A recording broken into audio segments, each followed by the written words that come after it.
instantly just started sweating. I'm like, I'm so sorry, that is my dog. And they just laugh.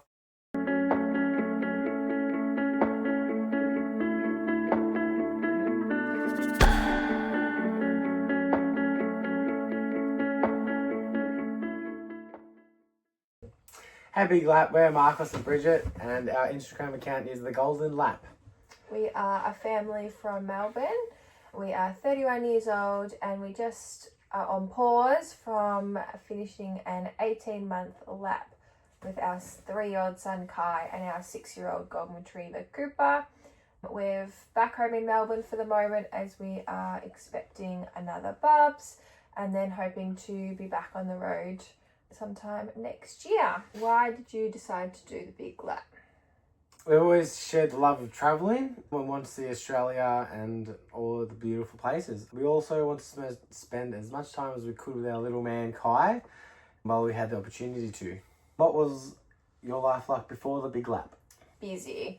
We were renovating and adding an extension to the house. We were both working, parenting, going to the gym, and we just felt like we always had somewhere to be and a commitment to fulfill. We were just always busy. Yeah. How did you prepare for the big lap? One of our biggest things was the van and thinking about the setup, because we had to wait 12 months for our van to get built pretty much. We were lucky enough our parents or my in-laws moved into our house, so we didn't have to worry about changing addresses and getting rid of our furniture and all that, or put it into storage. So that made us feel pretty good. Also decided which way we wanted to go, left or right. We're just trying to time the wet season and the dry season. And of course, we left everything to the last minute to pack. It was a bit hectic, but we also didn't take everything we needed, which probably worked out well in the end. It meant that we kind of took the minimal amount and kind of acquired as you go, which you do seem to do. I'll leave this one to you, so tell us about our setup. We've got a 2023 Jayco 19-foot Bushpack caravan. Things we added was the battery system. We just added a Enerdrive off-grid system, like 400 amps of lithium and solar. Diesel heater for those cold nights, a grey water just in case we needed one for our trip. Extra drawer freezer just before we got onto the Ningaloo, which was a must for us because our fridge ain't that big. And we did a little makeover in the back to open it up for the little one to have more space. And we tow with a 2022 Ford Ranger, which has a pre-rego GVM DCM upgrade, just a basic battery setup with a fridge and compressor and all that, and a 95 litre water tank with a pump so we can fill up and pump water to the van or whichever way we need to. And on top we've got our 3.7 CJ Nomad tinny with a little Yamaha 15 horsepower 2-stroke. How did you choose the right setup? For us, we'd been to some caravan shows and we kind of looked at all the different layouts and our options and things like that. But for us, it was just about what we could kind of afford at that time that would then give us the freedom to do the lap and allow us to go to places where we want to go. We stretched it, but I think we made it nearly all the way to all the places that we wanted to do. We got pretty far in our little on-road van. Is there anything that you would change about the setup? Definitely get a lighter canopy. I didn't really research because it was a work car for a year, and the canopy, which was good quality, it was heavy compared to some out there by like 100, 200 kilos. Definitely thinking about it now, I would have got a 21-foot just for that extra bit of space, as well as with the new one coming along. That space would be amazing. And getting a north-south bed, it just felt a bit tight in the bed. And our bunks to be east-west along the back, so that we had our toilet in the middle so we could separate it when our little one's asleep. If we had the opportunity, get rid of the stove and the oven, just have all the bench space and have a portable induction or gas cooker, just so we had the bench space, because sometimes if the stove was up and there was stuff on it, we wouldn't use that space, and then we'd jump onto the table. Also, we'll add more solar. Just on those overcast days, we had the batteries, but sometimes, you know, we need to top up the batteries, and if we didn't have enough solar or sun, we couldn't charge them up for the next day. And suspension. We do have an on-road van, which we have taken off-road here and there. and our suspension did suffer on a couple of roads, which luckily I could fix, you know, on a 45-degree day, but probably better suspension on the next van, or if we could upgrade this one. Yeah. What kind of camps did we stay at and why? We stayed probably 80% off-grid camps. We just love to have that bit more space, and it feels like you're really kind of out in nature, and I don't know, just living the experience that we had in our mind a little bit more, you know, where we could all kind of run around, and it's often, you know, by the beach or in the bush or something like that. So I think, and we just loved to be, I mean, in saying that, we obviously still had Starlink and we're still very connected to the outside world, but I think we just really loved having that space. How do you find the best camps? Some of the best ones we've been to have been just word of mouth through other travellers, building a community, and everyone just, you know, giving each other a little hidden spot, which they're just gems. Sometimes we've just stumbled upon them randomly driving, and then we're like, let's go hitch up and park up because there's no one there and it's on a beach. And Wiki Camps is pretty much just an easy one which everyone uses. What is the best camping spot that we've stayed at? There's so many to choose from, and for so many different reasons. I guess our top 3 will be Royalty, and that's because that was our first beach camp and we spent a few weeks there over Christmas and New Year's, and we just made friends and had the best time. It was one of our most favourite experiences, so I think we definitely can't overlook that. And then obviously the classic Ningaloo, like, just lived up to our expectations. It was incredible. And then also we love Cygnet Bay. It was just a really great experience. It was a spot to ourselves, and it was beautiful water, nice, clear, glassy. Took the boat out. The water was like 35 degrees though, and there was a croc lingering, but other than that, it was pretty good. But it was just really, really incredible. The stars, the sunset, the colours, because you had the red dirt, but you're on the beach. It was just a really, really incredible experience there. Is there a piece of advice you would give future lappers about caravan parks or camps?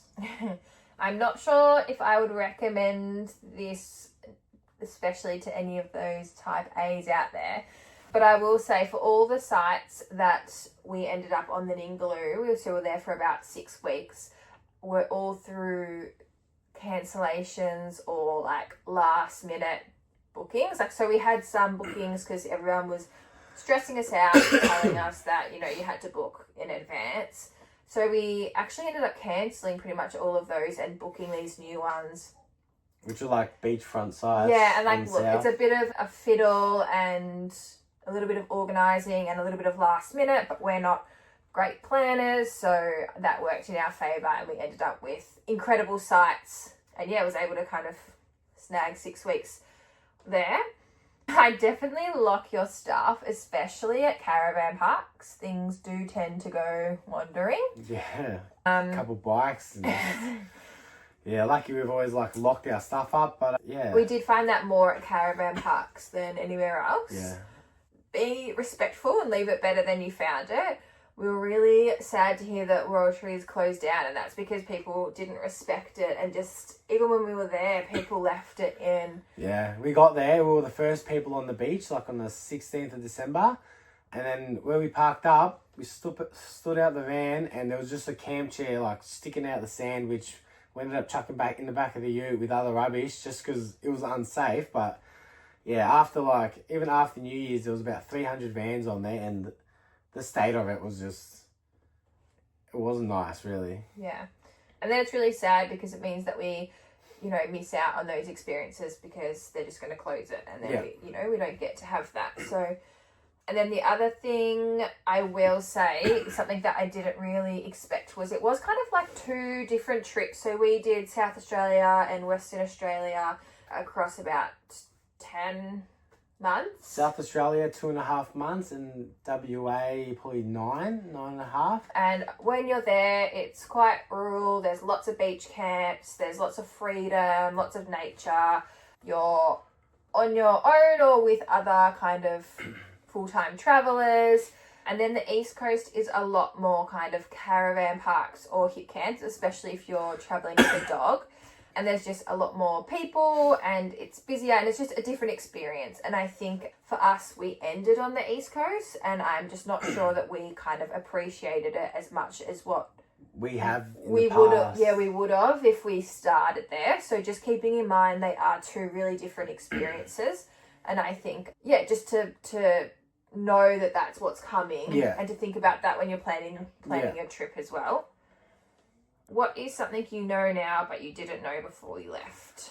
There's always something that needs doing, fixing or cleaning. Always. Like, especially with a dog and a toddler, like, it's just so much. Your bed sheets are never the same. And another one would be always put your awning away. Just in case. Like, we were lucky enough we never lost our awning, but there was twice that Bridget was just flying up, holding the awning on royalty with like 70k winds and... Yeah, lots of times we, would be running out at 2 a.m. to help people pack their awnings in or collecting awnings or anything like that. So, especially over in WA, that wind picks up and it picks up fast. And then also it's really handy if you are handy or travel with someone who is handy, because there are so many things with like the upkeep of caravans or even like lowering your tires or like just so many things that I've never thought about in my life that luckily I'm not in charge of. But if you have Starlink and YouTube, everyone can do it. What is your favourite thing about travelling? Seeing new places all the time to call home, slowing down, feeling calm and content and meeting new people and just new experiences. Meeting new people, like, I love chatting to everybody. Especially when we're packing up. Yeah, it's just good. And yeah, you meet them and then, you see them in a couple of weeks or a few months down the road and it's just a good feeling catching up with, friends.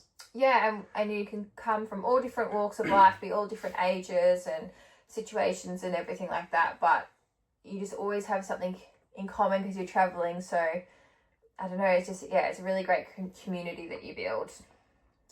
Is the van life everything you thought it'd be?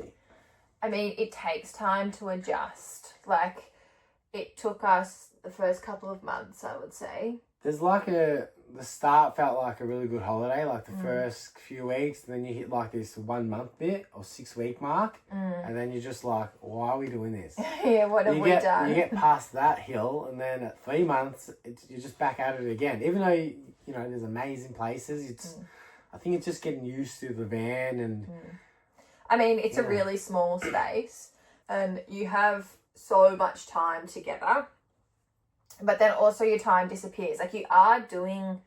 I can't even tell you what you do, but you do a lot. And then there's a lot of organising, there's a lot of decision-making that you have to do together. And then, at the end of the day, and you all want a little bit of space, you don't have that. So it does take a little bit of time to adjust, and it's just a complete different way of living. Yeah. It's incredible. You wouldn't change it for anything, but definitely give yourself some grace and expect that it will take some time. Yeah.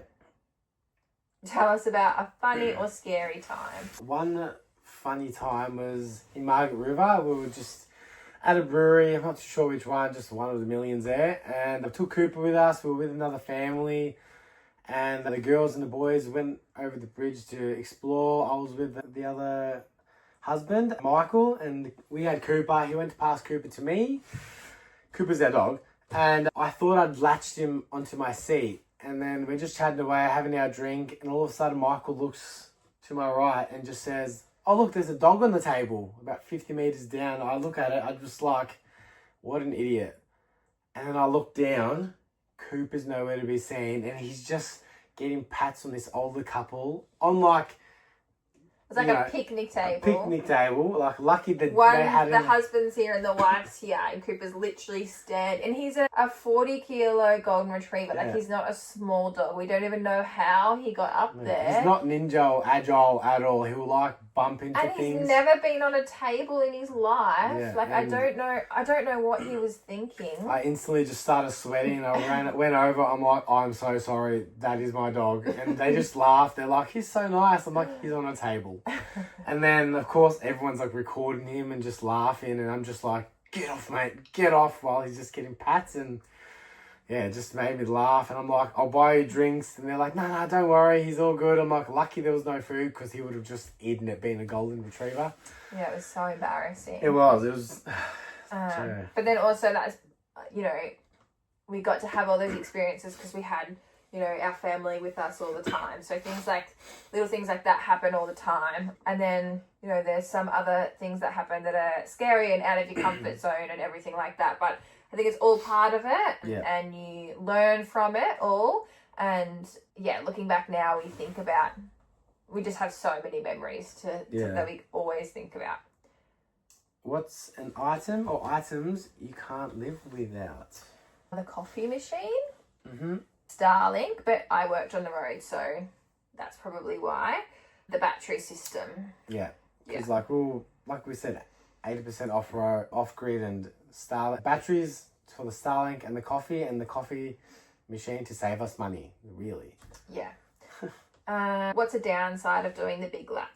Sometimes at those 6-week mark or 3-month mark where you just need the space, or when you don't have a family to rely on, or, just ask for help, or just having space, there's sometimes, not having the space, it really gets to you. Yeah, and just not having family, we went through a couple of tough times and it would have been really nice to have family there with us, but that's the beauty of technology. We could always call them and FaceTime them. Traveling with dogs, what's it like? This is also our traveling myth, that it's too hard to travel Australia with a dog. Look, it does take a bit of planning.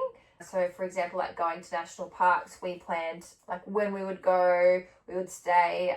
So, for example, in Karajini, we stayed the closest to where we wanted to go. We went there early in the morning, came back for lunch. We'd usually do the bigger hike, like 2 or 3K one, which would take a couple hours, and then come back for lunch. Yeah, let Cooper out, go for a wander with him, go for a walk, then bring him back in, and we'd go out for another couple of hours in the afternoon. And then obviously just monitoring things like if it was too hot or anything like that. So you do need to be a little bit more organised. But there was mostly always a way. And I mean, when you're doing the big lap, you realise that there will be things that you miss. You can't see it all. And that's just something that you kind of already know before you just set your expectations. Like whether you're travelling with a dog or without a dog, there are things that you're going to miss. So we knew that with a dog there are some national parks and stuff that we couldn't get to. But I will say that Cooper is an incredible dog. We are so lucky to have him. He's so easy. Yeah. Especially on driving days, he would sit there for 10 hours not making a word. You wouldn't even know he's there, except for when you start eating or something. But he's always just been a really good travel dog. He'll just sit there. He just wants to be with you. So wherever you go, he just wants to be with you. Yeah. I will say that one of the hardest things that we found is, again, just people not following the rules. So off-lead dogs, running up to Cooper in on-leash areas. And Cooper, when we first started the trip, was a bit reactive and struggled a little bit with other dogs, especially if they came running up to him off-leash. So we did struggle a little bit with just, people not following the rules, and then it can be a bit frustrating. And then the other thing is just taking those poor booties, because Coop's feet did get burnt up in North WA because just the red dirt gets so hot, and then you have to carry him down. Most of the time, I'd gauge it by not wearing shoes myself. So if I couldn't deal with it, then he shouldn't be dealing with it. And there was just one time we were walking on grass, and there was a bit of red sand, and he was jumping up and down, so I quickly grabbed him. I was in bare feet, and we were both, I was just running with him, and he just burnt his little paw pad, and just had to bandage it up and just just one of those things. Yeah, but we've never seen Cooper happier. He is a water dog, so he honestly just spent so much time in the water and just had the best time. We would never change that. We would always take him. Traveling with kids, what's it like? We left when Kai was 18 months old and we got back when he was 3. So huge development. We loved being able to spend that time with him and watching him grow, especially in those really important years, to have kind of both parents with him all the time. That was really important to us. He thrives being outdoors and on the boat and just learning. He has a very curious mind, so he loves learning. And how things work. Yeah.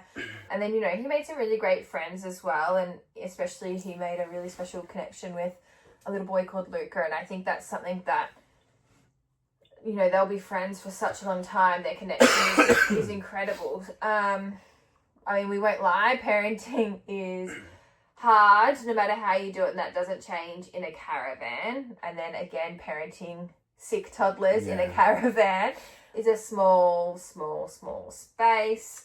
And no doubt everyone gets sick. Like I'm sick now, but everyone will get sick in the van. Like there's no staying away from it really. Yeah, you will get sick. And then there were some really hard times. Like there were times where we just needed to reset and recharge, and there were some really, really hard times that I think, you get that with parenting anywhere. But we loved parenting on the road, especially parenting, I guess, back at home versus the past month or so versus on the road. And we love parenting on the road. What was our financial plan for the big lap? We both took some time off. We planned to take about 3 to 4 months off. And of course, as always, we stretched it a bit further with our savings. And then we bought the boat, which was not in our budget. Yeah, it wasn't. We bought our first boat in South Australia, and I took another month away from our free time, pretty much. Then how do we afford to travel? So after that, I think we took probably 5 months off. I will say we also then flew back from Perth to Melbourne for a wedding. Not cheap. Not cheap. It's like $3,000. Which is okay. We knew that was part of it. And then when we got back, we knew that then we would have to kind of figure out what came next. So I'm an occupational therapist. So I picked up some online work doing about 15 hours a week. And I'm a vinyl floor layer. So when we got into towns or whatnot, I'd just call up like some flooring places, and usually within a few days, I'd pick up some work for the weekend or whatever days I had free. Especially in WA. Yeah.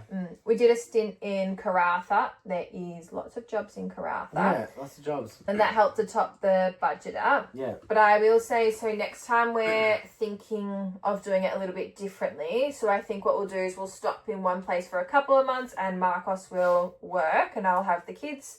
And then hopefully build up the funds and then not work. Neither of us work for the next few months. Yeah. It did get pretty hard kind of juggling both of us working. So having to work on opposite days and then parenting and then only having one car and then trying to enjoy the experience. Like that got pretty difficult. So yeah, that's something that we would definitely change next time. How much do you spend per week? It really depends on how you travel. The mood. Yeah. Where you are. Like at the start of our trip, we were pretty strict now, but not strict, but like we weren't, we were watching our budget. We'll spend about $1,000 and every month it added up an extra couple $100. But then, when you're like on the Ningaloo, we were fishing, spearfishing, we were catching lobsters, so we didn't actually have to buy any meat. We'd go into town and get some veggies here and there, but yeah, it was good. Like, it would save our budget, and then we couldn't really spend money anywhere else because there was nothing there other than just enjoying our time there. Yeah. But then you go to places like Margaret River and you want to explore a couple wineries a week, and that's usually a couple $100 per winery for, a few drinks, hit some golf balls, have some lunch, and then before you know it, you've spent half your budget in a day or two for the week. I think we probably averaged out maybe like 1,400 to 1,500 a week. Yeah. I mean, you could definitely be more strict on that, and then you could easily like spend more than that too. I think for us, it was important. Fruit and veggies and healthier options. Yeah, which weren't cheap the further up you went. It was just... Yeah. And then I think as well, we wanted to have those experiences. So we wanted to go to those wineries and breweries when we could and have that. So I think we made that work. And then as well, we don't plan ahead, as you can probably tell. So we didn't do things like look up where the nearest, like where the biggest supermarket was before we went out to rural towns. So I guess that's one way is going to your Coles and Woolies, stocking up before you're heading out, because we paid a fortune. How much was that block of cheese that you bought? Oh, I was at a roadhouse in Cygnet Bay, in between Cygnet Bay and Broome. I think it was like, it wasn't even a block, it was just a shredded pack of cheese. Not a big one, it was like $18. I don't know why he still bought it. It wasn't even a big one. I was already at the counter, and I'm just one of those people that I just don't want to deal with it. Just pay for it, let's go. Yeah, so things got really expensive, and again, you could plan ahead, we just don't. And then things like, searching for your cheapest petrol, or maybe like, I know people that carry like jerry cans, so that when they find cheap petrol, they fill up a couple of jerry cans. It is smart. To save money, but that's also weights that we don't have. Yeah. And we're not. No, we're just... that organised. Not really. But petrol is your biggest expense. Yeah, especially if you're doing big days, like from like WA to Darwin, there's like 4,000 Ks and a few grand in petrol. What has been our biggest splurge, and was it worth it? Our first one was the boat. It wasn't actually that expensive. I think it was like $4,500. It wasn't the most stable tinny, but it got us out there. And then our CJ Nomad that we currently have, that was a bit more. Come with a trailer. It was fancy. It was stable, and it was in Karratha, so we were working. We could justify it a little bit. But yeah, definitely worth the boat. You don't even need like a good boat, but just to get you out there and experience. Yeah, it just takes a different. Yeah, it's a different experience. Kind of once we got the boat. Yeah. We loved it, so definitely worth it. Was there anything you brought that you didn't use much? We were emptying the van to get some repairs done and get a service on it, and there was this one cupboard I'd never seen. I opened it up, and like, I swear there was at least 40 kilos of just compact clothes in the last year and a half that had never been worn, and there was 50 items of clothing in this one like shelf. Which Bridget apparently needed. Yeah, I also took some books. I have a Kindle, but I did take some pretty thick books. I'm not sure what my thinking was there. Yeah. That was probably in that last minute rush. And I think things like rotating, so with toys, getting some toys, then taking them to the op shop and getting a couple of new ones, and the same with books and things like that. We'd always say we'd rotate, buy some, take some, but we kept buying books and toys, but we never got rid of them. They just went to the top bunk in the buckets. And that was there was big like waste. 30 books that... And then he plays with like rocks and sticks and stuff anyway, like it wasn't needed. Yeah. Next time I would absolutely love to take the paddle board. We chose not to take it just for the space and the weight, but I think I'd get a blow-up one. There were so many places where I would have loved to take the paddle board out. And I'd love a good camera for the next trip too. Any advice for future lappers? Maybe take as little as you possibly can, because you're always going to buy things, or, you can get things as you need. And I feel like if you take too much at the start and it just sits there, you're going to put stuff on top of it and you're not going to even use it again. You can do it in anything. Like we saw so many different setups. There was a couple people we met, and all they had was just a RAV4 with a tent that they just pulled out. They had a couple chairs, and they were doing that like a couple weeks at a time. And they were like, we're just doing whatever we can, which is like the best mentality. Yeah. And we also met like people with massive trucks, with huge caravans, which I wish I had, but we're still going the same places as everybody else. And besides the Gib, that's the one place that I want to go to. Yeah. But our suspension couldn't make it, but that's on the list. But I think you just need to think about how to make it functional for who you're traveling with and where you're going and things like that. Even, we were talking a bit before about what we'd love in our next setup, and that's all well and good, but also if it comes down to it and we can't afford anything, then we will just make this work and make this functional for us, and that's okay, because the experience is worth it. Yeah. Like, in comparison, would we rather live in a smaller van that we've got now, or stay where we currently are at home and work and, rarely see each other because we're working big days? We'd definitely rather just be travelling in whatever we can and spend the time together. But yeah, also another one would be pick a date to leave and just go, because we were always like, oh, it'd probably be like 2024, or like, it was always up in the air. We never actually picked the date till like I hurt my back one day, and then I had to take a couple months off work, and I was like, I'll just work through for the next month or two, and then we'll just, on the 1st of November, everything will be done by then, and we'll just go. That was pretty much our mentality. Yeah. Another one would be, if you can, try not to make too many concrete plans. I think you will miss some incredible places and incredible experiences that kind of just pop up as you go. Yeah, so if you're kind of having to be somewhere by a certain date, you might miss out on some of those things. So definitely try and just go with the flow as much as you can. Definitely. And then the last one would just be enjoy the ride. I think I would take the hardest times in the van over what we said before is coming back home. I mean, you might only get the opportunity to kind of do this once, and when we look back on things, we do look back on the hard times as well as the good times, but it's with a lot of love and just like growth and experience that you're like, wow, like we're so lucky to even have experienced that. And I'd say just do it. Yeah, it's pretty much it. Just have a crack. What's the worst that could happen? You don't enjoy it and just go back home and, go back to normal. Yeah. I mean, it's not for everyone, but... Yeah, that's what we said as well. Like, part of it was like, we'll just stick to our whatever budget we can, and what's the worst case? We could just go back home to our house and start it again. But luckily, we love travelling and exploring, and we're glad we did it, and we'll hopefully get back out there. Yeah. Might be in a different setup, might be in the same, but we'll see how we go with that. Yeah. And is that it? Yeah. Thanks. Thank you. Bye.